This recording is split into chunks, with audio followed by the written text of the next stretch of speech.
Welcome to Section 31, episode number 356. I'm Dan Hammond. And I am Rogue Schindler. This week, we've got a few things to talk about. It's been a while since we've had a show. We were on a boat. We watched some episodes of Star Trek. And anything else? Davidian Door. Right. So let's start out with the boat. We played a lot of games. We played a lot of games. Yeah. We had a week. We didn't leave the boat. And we managed to get some Star Trek in. We played some Tribbles one night. We did. That was fun. We got. Was there any other Trek in our circle of in our list of log of games? I don't think so. I think we talked about it, and it didn't make the cut as far as the packing cut because there was just going to be so much going on, and we knew we were going to pretty regularly have more than two people. I think we got one game, like the last boat ride we took together. We had one day where it was just the two of us and everybody else was doing other things. Like people got off the boat for some reason. But we knew this time it was going to be more centric on sort of campaign gaming. And so we're like, you know what? Let's just take the CCGs, take the two-player games. We'll leave them at home because we're not going to need them. And by and large, that was true.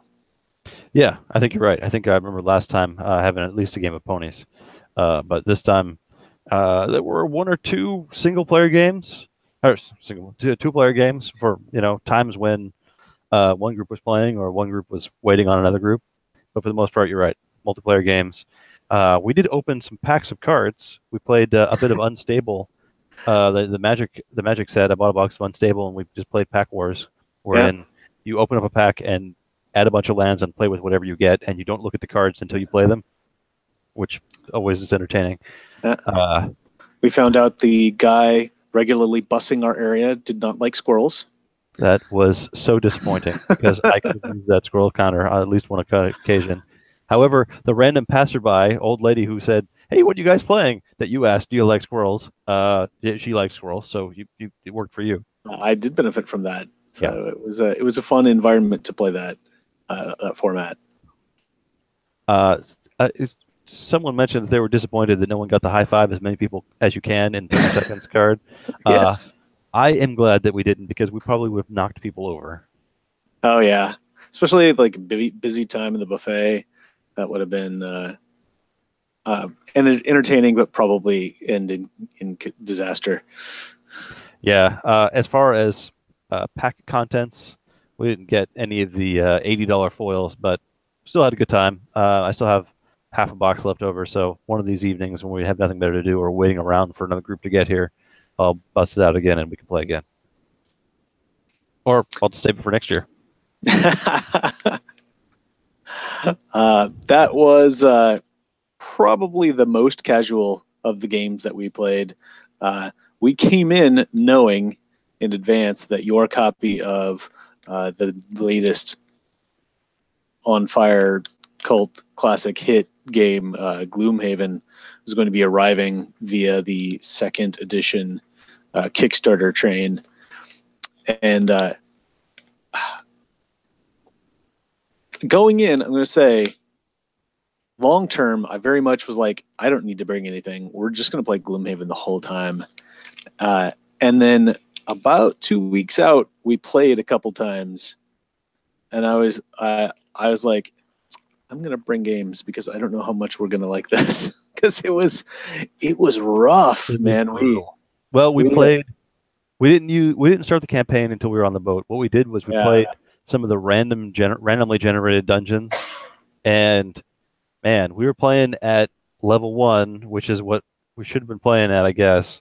But we had unadvanced characters. We had no extra equipment, and we just got beaten up. I think we played 3 times. We lost once. We played again. We lost again one night. And then a few weeks later, we tried again, and we got through each random encounter is a series of 3 rooms, and the second room and the third room have increasingly difficult starting effects. Yeah. We got we breezed through the first room. We got through the second room. I think we could have gotten through the third room, but at that point, too many people who weren't playing had arrived, so we packed it up and we put it away. So we didn't actually complete that one, unfortunately. But once we got on the boat, we started the campaign. It wasn't terrible. We managed to get through the first couple of adventures. I think we Well, restarted one of them, right? that first one was still almost the hardest one we played because two of us were exhausted, Yeah, that's true. and it was down to the last turn. We didn't even get the treasure. We barely got through that first scenario, and it was like, is this what it's going to be like the whole time? But we were making it inordinately difficult on ourselves in a couple of ways. We discovered recently the party calculator. We were not, it was like average party level divided by 2. Yeah, we forgot to divide by 2 parts. So we were all 5th level. We were playing at level, or we were all 4th level. At one point, we were playing level 4, and that was tough. We should have been playing level 3. At that, we actually ended up playing down so that we could complete things. Yeah. And still just squeaked by on one of the levels. And it turns out that's what we should have been playing at.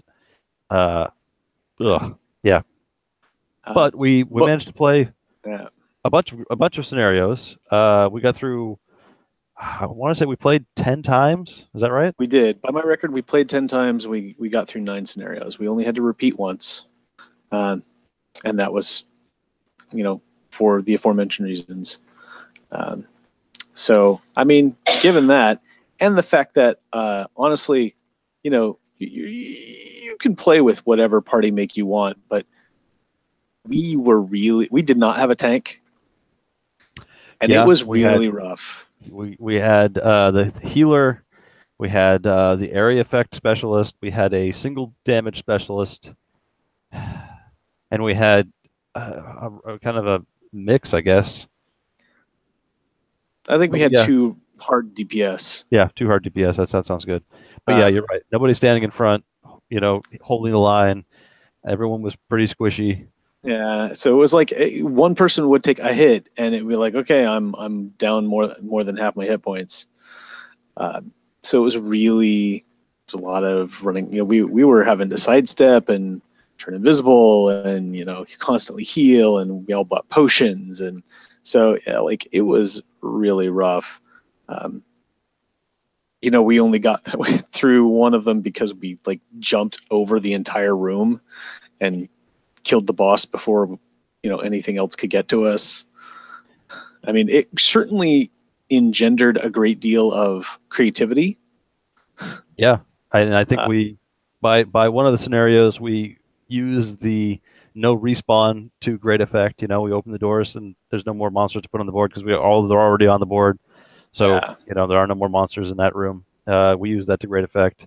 I think we tried to do the same thing with the standees, the stands that you put them in, and we're not actually supposed to do that. But I don't think it would have helped us very much because that last one, we had to play that one twice, and it was pretty brutal. Yeah. But yeah, and we were just like, well, this is, I guess, the level of difficulty of the game until one of us retired and we got a tank. And it was like, oh, somebody can stand in front and take damage. You can take more than 2 shots and not die. Yeah. I think the first time you took like 5 and you're like, okay. And you just kind of rotate your wheel. I'm like, if I took 5, I'd be mostly dead. Yep. But over the course of a week, your guy leveled up enough, countered enough stuff to retire. Everyone's advanced in level pretty good, so we have some access to some, more interesting card plays and effects. And we've already at least gone down one path that locks us out of another path. So that was yes. And it was definitely a good, significant enough percentage of it to give us a good flavor of, unlocking things and, opening sealed boxes and seeing, like you said, locking ourselves out of other paths because we've gone too far down the dark side or the light side. We opened up a sealed envelope, which was good. And then since the character retired, we got to unlock one. I am glad we unlocked something, because if we hadn't unlocked any characters, I think I would have been a little disappointed. Um, I got to further read the solo scenarios that were part of this Kickstarter upgrade, and found that not only does the city have to be a certain prosperity level, which we got to by the end, I think. You also have to be at least level 5, which also got to the end. You also have to have retired 2 characters, which is going to be at least another few games. So it'll be a little while before I can try that. But the broken token insert that I bought was fantastic. Oh, man, that was invaluable. Yeah. Having everything organized and not in 1,000 little Ziploc bags was great. It was a large enough table that we had people walking by and saying, what are you guys playing? And eventually we ended up putting the box lid on the table so we can just say Gloomhaven and then point to it, so they didn't ask us, Gloom what? Is that like, what was it? Is that like Pinochle? What was it somebody asked? No, it's actually nothing like Pinochle. Not a little. We managed to get together once since the boat to continue our quest, and we got through 2 adventures.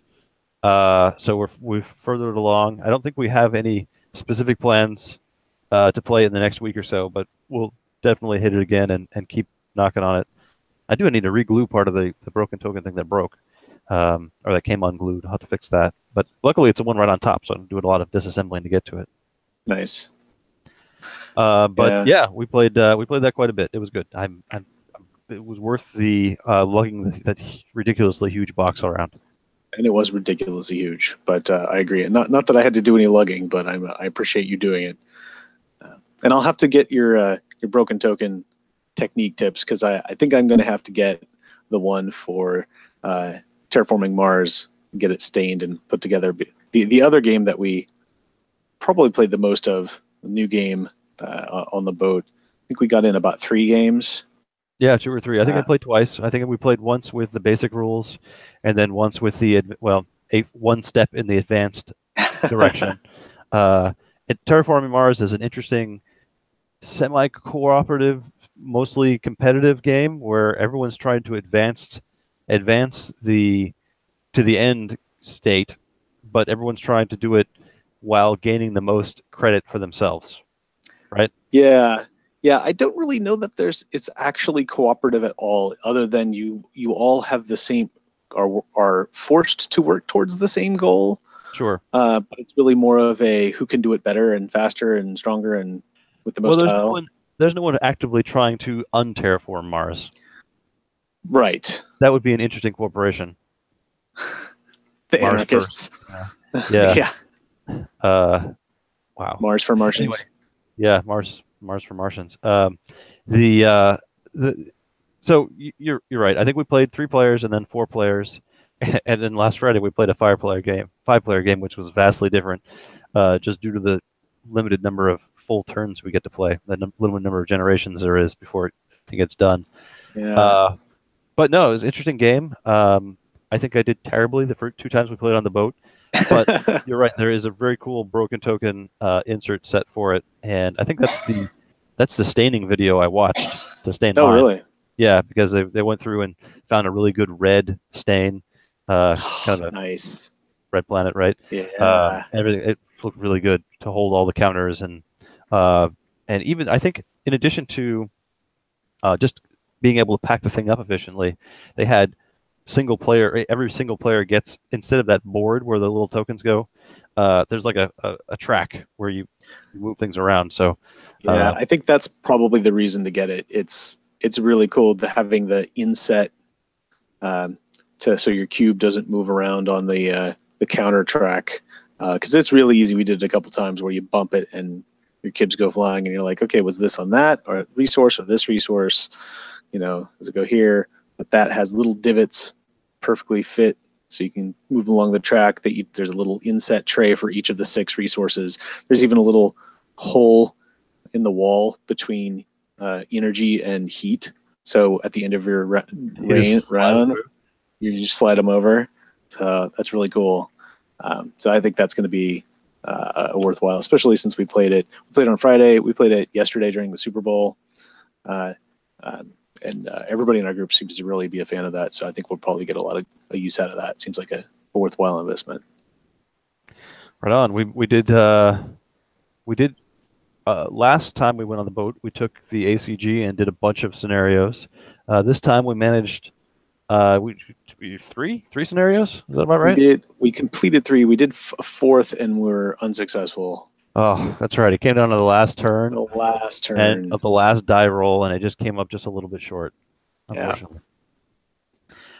But that was fun. That included 5 of us. It did. Yeah, so that was good. 5 of the 6. And managed a game of a couple of rounds of like Sushi Go that everyone played in. The crazy cuckoo game with the eggs and the sticks. Yeah, Cuckoo Go. Cuckoo Go. We did a pretty good job, I think, playing a good ratio of the games that we brought. I had we played all the new stuff. Yeah, like there were several people brought new games to try out. I brought several old standbys just in case, but we didn't need those. But yeah, I know Brian brought Clank in Space, which was a new game for all of us. That was really fun. I found it entertaining. It was the first time I played a deck builder that had another component. You know, like usually building the deck is itself the mechanic. It works on itself, but you build the deck to run your character on a board game, which was a neat combination of mechanics. Yep, and that was interesting. I built my deck to do solely that and lost because I didn't consider all the points that you can get along the way.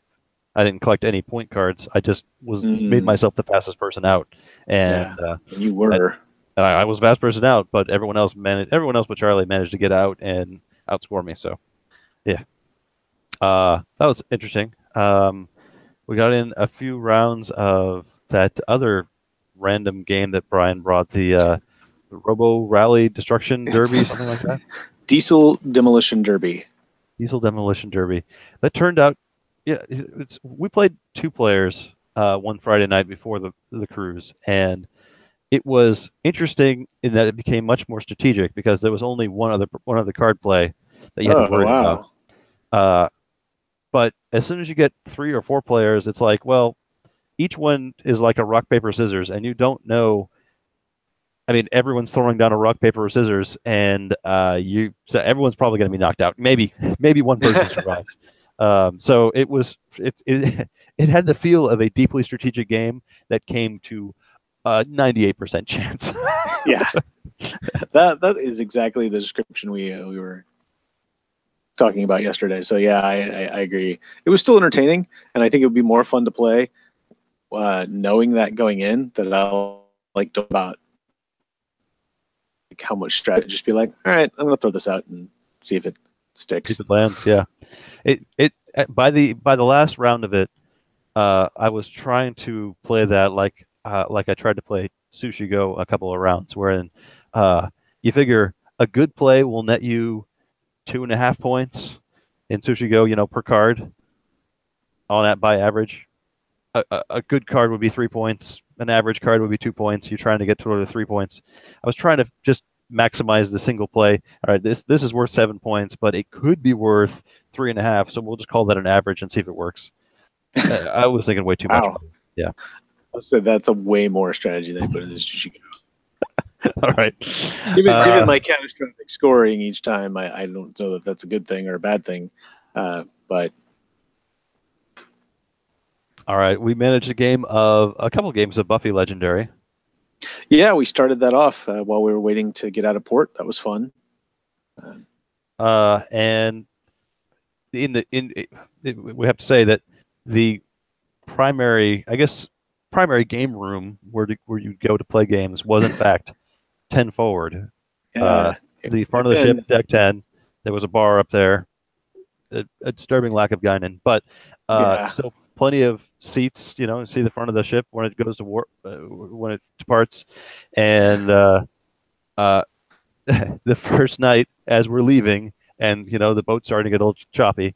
They had Jenga set up, giant, like quadruple sized Jenga. So while you and Charlie were playing Buffy, me and Brian and Jen played a couple of rounds of Jenga, and it was about as exciting as you'd expect. As things are slowly going back and forth, and what started to be a good pull turned out to be a bad pull, and then was a good pull again for a second until you pulled it out, and then it didn't back again.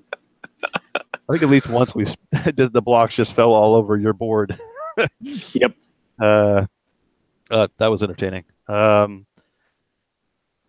else? What else did we play? Played a couple of Hounds of Red 7. I feel bad I don't have my log in front of me. Yeah, we had a couple of. I always had a couple decks of cards in my bag. Flux for short turn. Flux. We played Firefly Flux, which is not easy to say, but very easy fun to play. My new favorite card in all of Flux, which is the Cancel Steal a Keeper, which is it's called You Can't Take This Guy From Me, which is hilarious. You can't take this guy from me. Yeah. And not knowing that card existed, you played it, and I thought that was the best pun, like that I had ever come up with, pull ever, and certainly of the day. And then I was like, oh, it's on the card. Well, that's still good. That's even better that they incorporated that into the. That was on par with Discover. When you find out the Master Strike in the Buffy game is the Master. It's like, okay, I'd be disappointed if they didn't put this joke in here. Yeah, as obvious as it is. All right. The food over the course of the week was fantastic. Company was great. Games were great. And then we returned back to reality. Perhaps the most surreal experience was having multiple members of the crew come by once they saw that we were gaming regularly every day and going, oh, do you know about Joko Cruise? And like, yeah, we know about the Joko Cruise because it was here. It was here. Just like I'm like, yeah, thanks. We're poor. We can't do that one, so we're doing our own. But thanks. Exactly. Yeah, we could go on the Joko Cruise if we planned for it like a long time ago. And as I think we kind of came to the consensus, there wouldn't have been any room for us to play our games because everyone else would be playing games everywhere. It was much easier to be the only gamers on the boat and have our choice at the big table and Jenga or whatever else. And it was like we had a couple of choices, but it was not easy. We had to scout out and find those few spots, and I mean, if we had to compete with other big groups of gamers, that would have been rough, especially for Gloomhaven. Yeah, no, I think I counted space to play. I think I counted about 4 or 5 of the 6-person tables, which was just big enough for Gloomhaven, but only one of the 8-person tables that we kind of discovered halfway through and took over regularly from then on out. That we had.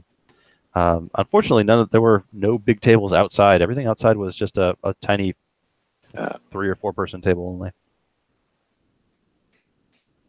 All right. Anything else? No, I think that about covers it. We had a great time. We were on a boat. There was food and games. I don't see how you could go wrong, but we went extremely right. Excellent. All right. And yeah, I'll probably do this again. Sounds good. Next up, what we did have when we came back was a bank of episodes of Discovery to watch. I managed to not watch any of them until this weekend, where I caught up. I'm still a little bit short. I'm about halfway through the last episode that aired previous Sunday, which has just been depressing as all get out. But I'm sure it'll turn around halfway through where I'm at now. Yeah. So here's the part where we flash the spoiler warning because we're going to go in. But it's been a couple of weeks, so get over it. Yeah. So let's go through the predictions that we had before in our discussions where we were right. Yeah. So first off, obviously, Mirror Universe. We were Mirror right Universe. Yep. Number 2, Captain is from the Mirror Universe. Yep, was going home. Lorca Yeah, going home to the universe. That was that one. spot on. That was impressive. Did we talk about who the emperor, the hidden emperor, was going to be? Only because we did not record during that period. Right. But they had they had one episode in the Mirror Universe, and we both were like, they haven't talked about her or revealed who the Emperor is. Emperor Giorgio is totally going to be Emperor. Yeah, yeah. And it was, yeah. I think I mentioned I was hoping for some lineage between her and Hoshi to be Me too. spelled out, but that's all right. That was that. So we were right about that. What else? There was one other. There was one guess that I had as I was watching them that turned out not to be true. I was expecting her to finally kill Lorca with that little hand thing that she just let go of that just flew around and nailed all of her advisors at once. Yeah, I was hoping for that as well. I was expecting her to come back at some point since it was just obviously cool tech, but it didn't happen. I was not expecting her to come back to the Prime universe or Prime universe, yeah, Prime universe. Yeah. That was unexpected. But if nothing else, what I have learned through this arc is you don't make a card for someone until their arc is over. Exactly. Because he'd be missing some icons for sure. Yeah. Right. The mirror icon, the infiltration icon, more treachery. No, that was the alpha version that died. When you swap, that was intentional. Now we'll make the mirror version that has been in the except that the actual Prime version should not be the commander of the Discovery. Right. But I like how they left the door open for him to still be alive somewhere. Right. Yeah. So I kind of figured that's what they were going to do with the Emperor, but they made that obvious. Just brought her along for the ride. Yeah. Interesting.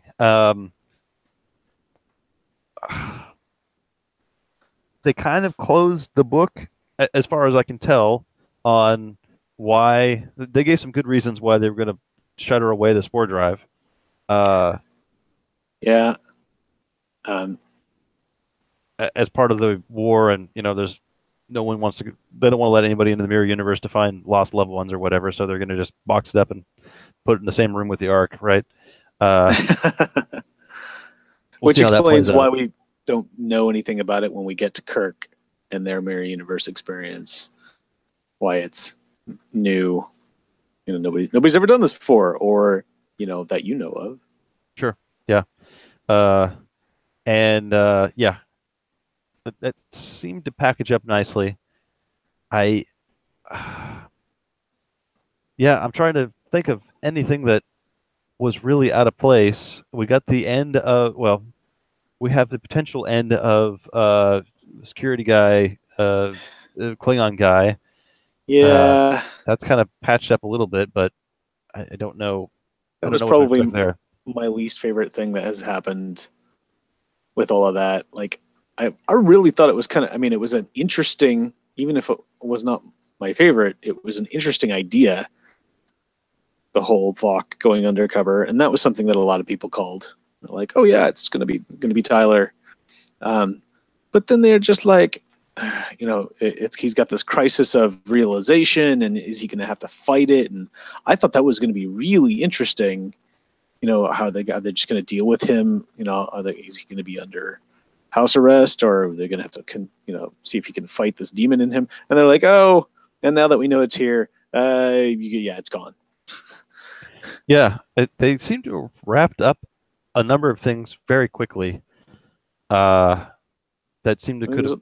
I mean, okay, it's not completely wrapped up because he's still walking around, and who knows if Klingon's going to make an appearance again. But yeah, they kind of swept it under the rug. I was expecting more there. The arc we've got one more episode in this season, right? Next Sunday. Right. And then it's going to be the end. So I'm guessing this week is setting up for next week's, big cliffhanger for, to wait until the fall. Uh, uh, any predictions? It's hard to say. I mean, one thing that we've always kind of thought was that the war could not last the duration of Discovery, right? Because it's got to be it's only 10 years before the Enterprise, Kirk's Enterprise.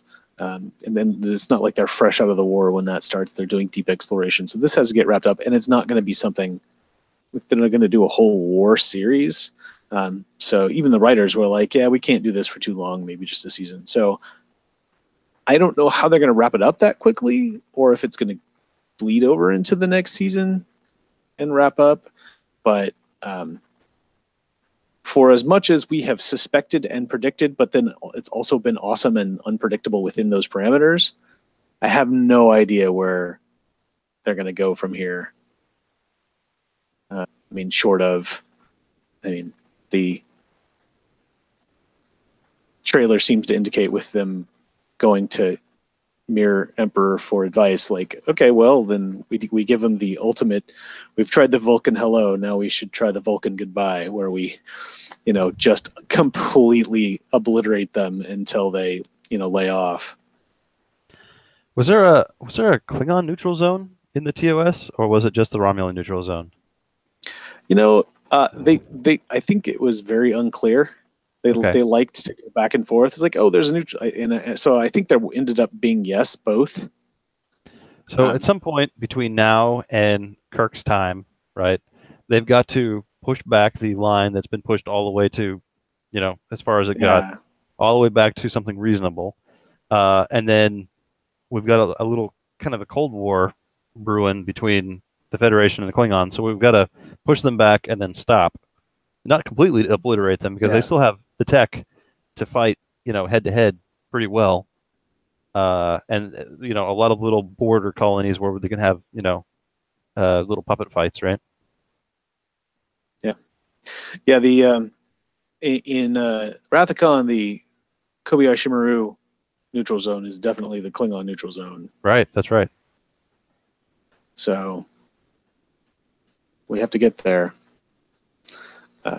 But yeah, that's kind of what they're talking about. You're halfway through the episode, so I don't know how much you want to hear about, but it sounds like the plan is to do something that will get their attention and force them to, they've pushed way into Federation space, and something they're going to have to turn around and come back. Okay. All right. Sounds interesting. I'll probably finish the rest of that episode after we're done tonight, and we can talk about that and the next episode next week. We can wrap up the season. Yeah, and that sounds like a plan. And before I wrap up, which I almost dove into, I don't want to lose this game, so I'll have to do one more thing and play my Davidian Door. Right. Because that's the thing you have to do now, because now you have to play it before the end of the game. You can't just win. Right, and you have to play one on the table first. So you're not just magically saying Davidian Door. You actually have the game text in front of you that says you can say Davidian Door, and then play a second one. Which I honestly, until I read the article about that, I had never really thought about that. But it does sound like, I'm just imagining playing JD that first tournament, and being like, okay, so no, really, there's a card. I don't have to show it to you until next turn, but I can say the name of the card, and I can play something for free this turn, and there's nothing you can do about it. But if I don't show you the card next turn, and you have to remember, and you have to remember, I lose. It's like, that sounds like a heaping pile of bullshit. Like, I am totally getting played, man. These guys are jerks. Yeah, exactly. So yeah, having a copy out certainly makes sense, and I like it's no longer play it to anywhere, you play it to a planet, right? Personal equipment. It only plays, so you can't seed it. Right, but it plays for free on your turn, so you can drop it for free, right? Because it's a doorway. Yeah. And you only place out of play the one that you showed. Right. So once you get one on the table, you can use the rest to just play people once a turn. Yeah, it's just there as a reference, but at least you have to get it out. You have to play it, and you have to have it as you have to have two you have to have 2 copies before you do anything. Yeah. Without losing the game. No more obscure glossary rule. Says the watch list status and the errata list. Also reduced in power. Yeah. So excellent. All right. I think that probably should wrap up today's episode then. I agree. That's the end of the intelligence we have for this week. Thanks for everybody who worked on that, wrote that up to make it a little less foggy for new players. And if you have any questions about gaming on a boat, you can email us at danhammond@section31.com. No, section31@danhammond.com. In the meantime, I am Sir Rogue. That was the Mirror Universe email address. I am Sir Dan. Yes. And I will remind you all to expand your power in the universe. I will draw to end.